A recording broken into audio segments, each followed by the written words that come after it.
Chad Gilmartin says MSDNC panel mocks the fact immigration is a top issue for voters across the country. This is wild because they insult West Virginians as they're going at it. I mean, if you look at some of these exit polls, I mean, I live in Virginia. Immigration was the number one issue. I mean, again, these could change in Virginia. Well, Virginia does have a border with West Virginia. Very contested area. Build the wall. Like, what? I mean, if you screw those people. No, hold on. The one thing I'm going to say is I don't care they're joking. When she was like, they do have a border with West Virginia, it's like, ha, ha, ha, we get it. That's fine. Make a joke, laugh, but she's shocked. She's like, what? That's what she said. She goes, what? That immigration is a top issue. Was it like a 14-year-old girl that just got raped in Virginia by an illegal immigrant? It's like daily almost now. There's been all kinds of I see a news story things. daily about an illegal immigrant killing somebody, raping somebody. It's happening in Europe too. Hold on. The question is, in where in Virginia does Jen Psaki live? Because I'm going to go ahead and assume it's like Arlington, and she's surrounded by big mansions that go back to the 1600s or something. Or Alexandria in one of those cute little houses in the little old town. I bet she's in a big. She's well. You think she's got a big one? Oh, yeah. Well, let's see what her net worth is. If I was really 100%. rich, I'd still have a little house.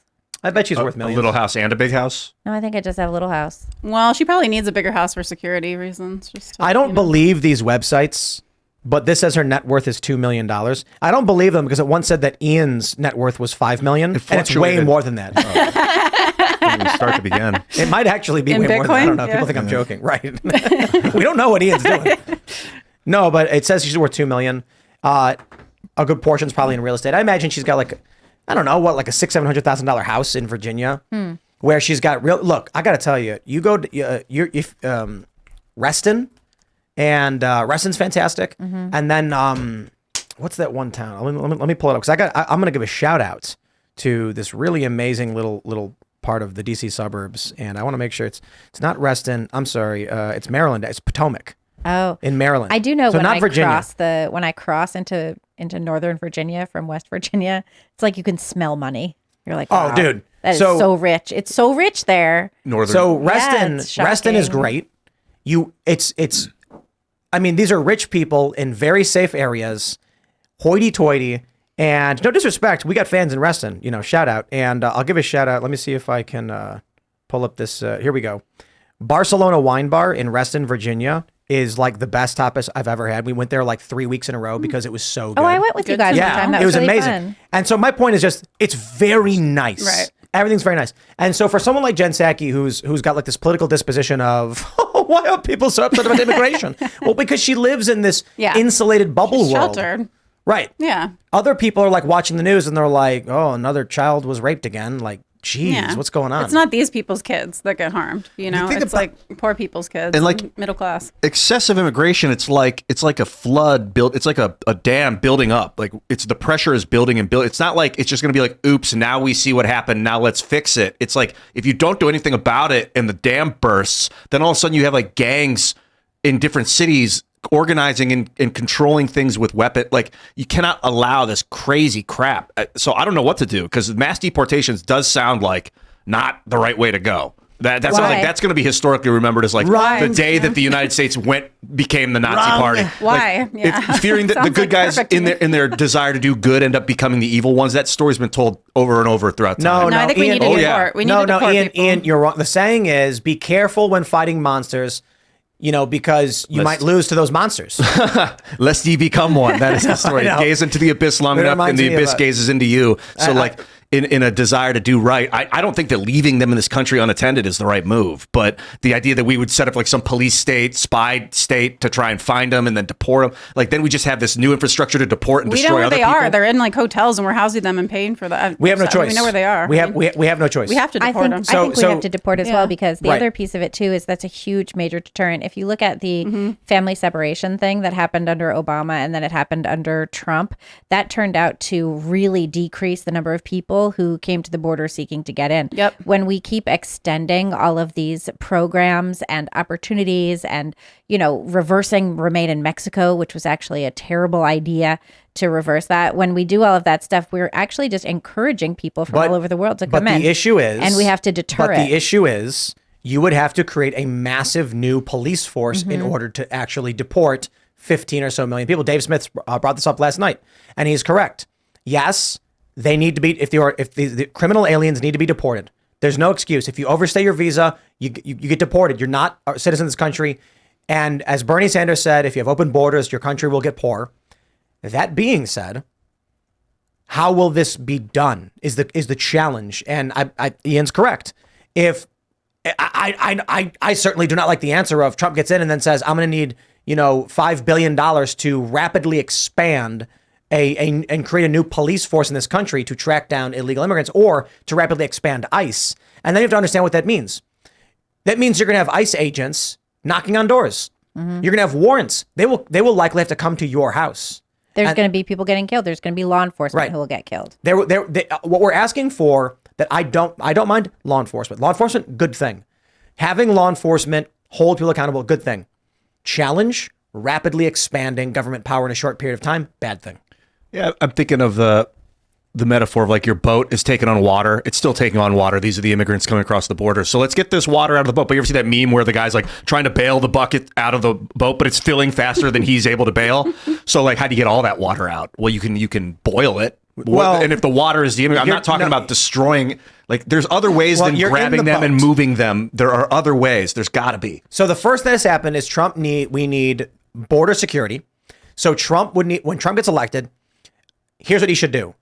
Encourage all southern border states to create their own border barriers. Trump does not need to build a big, beautiful wall from sea to shining sea, 30 feet made of concrete. He can go to all these border states and he can say, do your thing. Because they've already tried and Biden's shut them down. Once you have that in place, you then seek the areas out where they're breaking through, where the criminal aliens, the cartel members are breaking through. Like that Eagle Pass part. Right. You stop that. After that, then you start. You can't bail water until you've plugged the leak. You do that.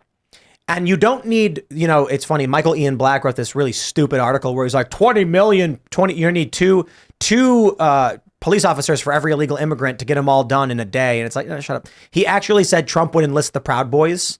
And I'm like, there's like 10,000 Proud Boys. Well, what about aren't 18-year-olds, male 18-year-olds more conservative than they've been in a long time? Yes. Mm-hmm. Okay. Don't you think some of them would volunteer for some a mission? Not really. But we don't need these kids. We don't need a multi-billion-dollar expansion. I'm not talking and about we don't need to deport everybody in 1 year. So if we're talking about large-scale deportation, we would need to expand. And I think the answer is actually really simple. After we secure the border, there should be a moratorium on all immigration, a temporary moratorium for I think that's right. 2 years or whatever. And 100%. that means Legal, illegal. Absolutely. All of it. All. No asylum. Until we figure out what's going on. This close to finishing their legal immigration, though. Like what? If you're in process, That's you're in fine. If process. you're- Nothing No new nothing applications. No new. Temporarily until we can figure out what the hell's going on. What's going on. That's right. Yep. Absolutely. And then begins What about overseas adoptions? What was that? No. Just no, we're not doing that either. No. And I'm saying for like a year, because we have an invasion at the border, Yeah. and the answer is not okay. Now that Trump's in, we'll close the border and then forget about the invasion. No, we need to remedy this. Man, A moratorium would free up CBP and ICE to start enforcing the law. it would be. We also need to recruit. We do need to have more, people going into the military, National Guard, these certain branches. We possibly even need it to be compulsory. I know people don't like that, but in a lot of countries, it's compulsory to serve at least a year. In the military might be a good idea. Well, here's the civil service year. Yeah, civil service year. Here's a good super chat. Jason Take says it's pretty simple. He says, fine the tar out of any employer or landlord caught with illegals, no deportation needed. It's actually a really good point. You wouldn't actually need to expand to the tune of millions of law enforcement agents to do this. It could actually be very procedural in that it is a criminal offense to harbor, no fines. No, Jason, no fines. You're close. No, criminal action. If your company is caught to have had employed non-citizens illegally, everyone involved in that process is subject to a misdemeanor criminal charge. Misdemeanor, I'm not talking felonies. Yeah. You'll get fines, you'll get community service, or you'll get like a month, but nothing crazy. But that simple, hey, it's a criminal act to do this. People are going to be like, no way. Yeah. I'm not doing it. And then what happens is you might have a hiring director and they're going to take very, very seriously do you have an ID? Are you a citizen? You are? Okay, you bring in your ID, you bring your passport. There's not going to be any mistakes. And then anyone else involved in the HR process, if they find out someone was hiring, they're going to be like, I am not going to get charged because of what you're doing. There's no way this is happening. And it would create those deterrents. This is like, imagine a kid born here illegally, came across, born here, and 17 years go by and they're still hunting Wait, born for him. here? Yeah, like his mom came across and, whatever. Well, if you're born here, mom's it's illegal, fine, but he's yeah. technically not, or he is illegal, came across when he was 2. They brought him across. And now 17 years later, and he's been being hunted again for his whole life. He's been hunted. Like that kind of life. I don't want to make that reality. I just don't know if there's any other way because of what's happened with this illegal invasion. And I hear you. You don't even have but to what be you're saying to me hunted, right now is someone stole my bike today. But then I realized the person who stole it is happier for having taken it than I am for having lost it. Well, so the the total kid- of happiness how is about The kid this? wasn't the criminal. That's the Right, problem. but the kids right now, if that happens, I forget what it's called, but that is a real situation where the kid comes over, they're like 2 or 3, but then That's why they had DACA. Yeah, right. But then they get public education, they get all this stuff until they're 18, and then suddenly, that all runs dry, and now they realize they're illegal. They don't have. It they is don't the have fault same of the rights. parents, not us. It is not our fault that a parent broke the law, knowing we as good people would try to create some leeway for their child. It is There's a the huge utmost deterrent. offense to me that there is someone who's like, it's like you got a 30-year-old guy and he's got like a 7-year-old daughter, and he goes, I know that when I break the law, they will come after me and they will destroy me, but my child will have the best future ever and they'll pay for it. And I'm like, you are exploiting Yeah. our goodwill. Yeah. I say no more. Yeah, I say no no more. public education, 100, no, yeah. no benefits. Well, none of because that. it would take not very long for that to be a huge deterrent. Right. It would take Right. like Oh, you not get very nothing long. when you come. You don't. No, your kids can't go to school. And you No, definitely can't don't get welfare. $10,000 or whatever that the city of New York is planning to give you. You definitely don't get an Xbox. You definitely don't get all this stuff that the Yeah. Chicago is doling out. I think that it would be very painful to watch. Yes, I think you're right about that. I think that our hearts would be broken at watching it. Thanks for watching this clip from the Timcast IRL podcast. Hang out with us live Monday through Friday at 8 p.m. and become a member over at timcast.com for uncensored, members-only shows exclusive. Thanks for hanging out, and we'll see you all next time.